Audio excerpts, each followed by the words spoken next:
కొన్ని కథలు కొత్తగా అనిపిస్తాయి, తెరపై కొత్తగా కనిపిస్తాయి. సాధారణంగా ఫారెస్టు నేపథ్యంలో కథలు, సస్పెన్స్తో కూడిన కథలు, టైమ్ లూప్లో నడిచే కథలు అడుగడుగునా ఆసక్తిని రేపుతూ ఉంటాయి.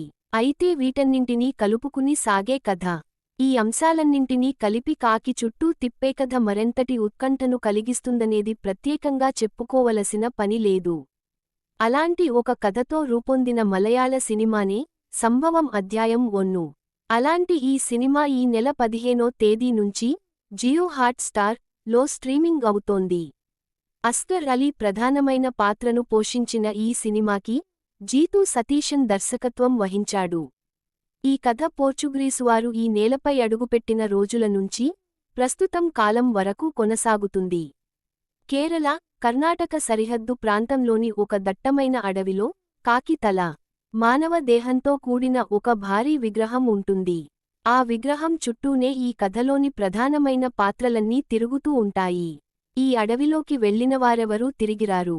అడవిలోకి అడుగుపెట్టినవారెవరూ ఎలాంటి శబ్దం చేయకూడదు. ఎవరి రక్తం కూడా అక్కడి నేలపై పడకూడదు. అడవిలో ఆ కాకి విగ్రహం ఎక్కడిది? పోర్చుగీసువారికి. ఆ కాకి విగ్రహానికి గల సంబంధం ఏమిటి?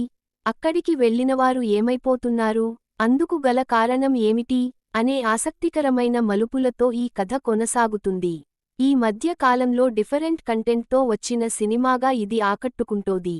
ఫోటోగ్రఫీ, నేపథ్య సంగీతం, ఫారెస్ట్ లొకేషన్స్ ఈ సినిమాకి హైలైట్. ఫ్యామిలీతో కలిసి చూడవలసిన సినిమా ఇది.